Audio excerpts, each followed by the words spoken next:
She'll take care of the new Camaro.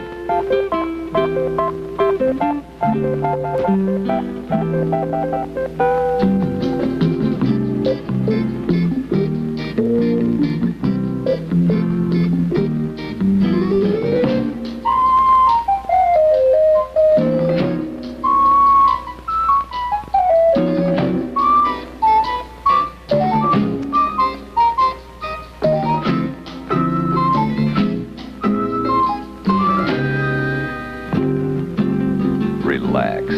You ordered Camaro's new resilient bumper.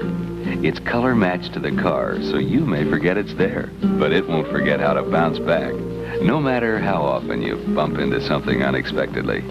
Camaro's new resilient bumper.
Quite a controversy because a lot of the cars were starting to overheat. However, here's this field of 39 magnificent racing machines. That's Dan Gurney on the pole, the fastest qualifier, but he'll get plenty of competition if form holds true from the two orange cars. That's Bruce McLaren next to him, and here is his teammate, Dennis Hall from Midland, Texas, in the wing chaparral.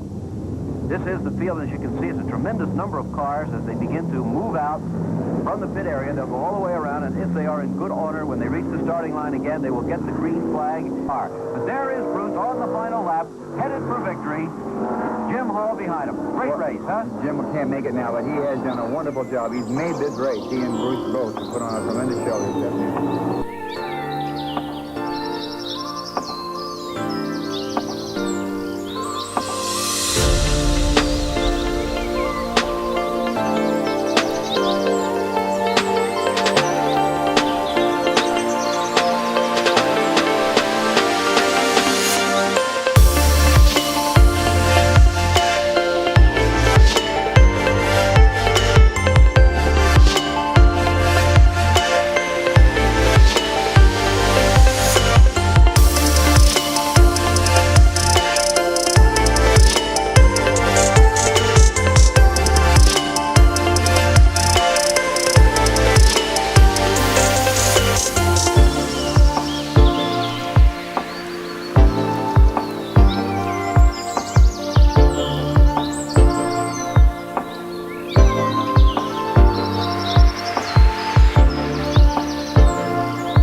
Meanwhile, back on the line, it's Dick Harrell of Chicago, Mr. Reflexes, with the Chevy 2 Super Sport on the pit lane, getting ready to run against Erickson and Willard of Wichita, Kansas, in the silver Chevelle. And while both of these cars burn in their tires and clean out those 427 cubic inch engines, look at the skies. Threatening rain all day, and we're just hoping it'll hold off until we finish these races.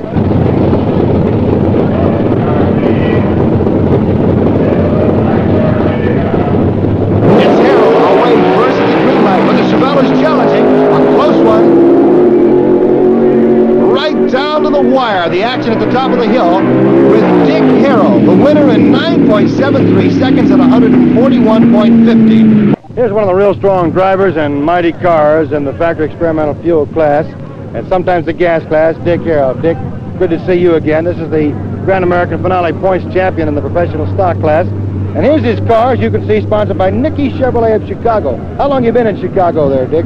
I've lived there about 6 months, Pete. You were from New Mexico. Yes, originally from New Mexico. I've lived in New Mexico and Arizona just most of my life. Listen, one of the questions I get, and I think the people here watching can see this, wherever you go, huge crowds follow and gather around your car, even when you're working. Does this bother you? No, not too much, Pete. I feel like that if they're that interested, that just let them be, because I enjoy talking to people, and sometimes I can help them, and at least I know if they're watching us and they're all behind us.